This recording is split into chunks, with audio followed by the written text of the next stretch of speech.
Yang juga jadi perhatian adalah masalah Pelindo II. Dalam rapat pansus Pelindo kemarin malam, Menteri BUMN Rini Sumarno dicecar oleh politisi PDI Perjuangan.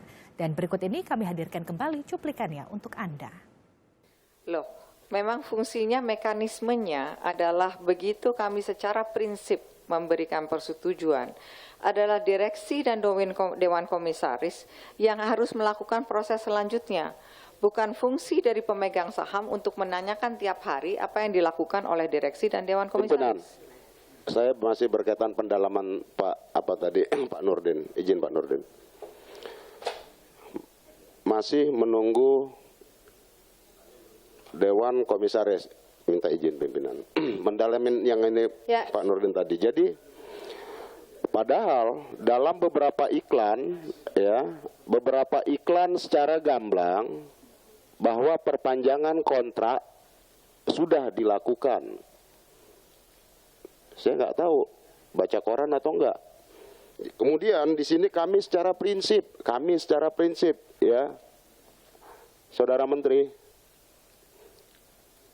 nanti ngobrol ya Pak, ya, nanti akan dikasihkan sesi ini. Saya nanya Menteri, kami secara prinsip menyetujui ya rencana kerjasama usaha pengelolaan. Saudara Menteri bekerjanya ini landasan, pernah baca undang-undang BUMN enggak? Pernah? Pernah baca penjelasan dari undang-undang BUMN?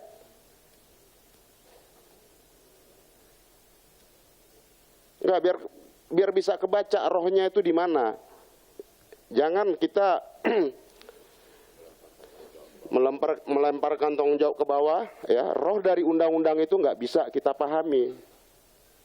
Ini keliru betul kalau kita punya menteri seperti ini.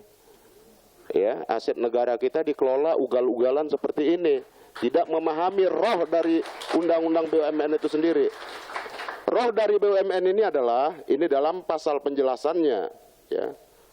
Undang-undang BUMN dirancang untuk menciptakan sistem pengelolaan dan pengawasan berlandaskan pada prinsip efisiensi dan produktivitas guna meningkatkan kinerja dan nilai atau value BUMN serta menghindarkan BUMN dari tindakan-tindakan pengeksploitasian di luar asas tata kelola perusahaan yang baik, good corporate governance. Undang-undang ini juga dirancang untuk menata dan mempertegas peran lembaga dan posisi wakil pemerintah sebagai pemegang saham, strip pemilik modal BUMN, serta mempertegas dan memperjelas hubungan BUMN selaku operator usaha, ya, selaku operator usaha BUMN. Jadi ini undang-undang ini mempertegas hubungan BUMN selaku operator usaha dengan lembaga pemerintah sebagai regulator. Saudara BUMN, ini ada surat, ya Menteri BUMN, ada surat yang menyatakan bahwa ya dari Dirut Pelindo dia, menurut hemat kami tidak perlu dilakukan berdasarkan konsesi dari Otoritas Pelabuhan Umum Tanjung Priok. Bagaimana surat dari Menteri ya sebelum saudara menjabat, Menteri BUMN sebelumnya mengingatkan kepada Pelindo II agar memenuhi ketentuan Undang-Undang 17 tahun 2008 sejak diberlakukan. Saudara Menteri BUMN, ya, ini dengan mudah memberikan izin prinsip, secara prinsip menyetujui, ya, dan sudah setuju, dan tidak ada tindakan apa-apa yang dilakukan oleh Menteri sampai sekarang. Ya, di mana fungsi pengawasannya? Menteri apa?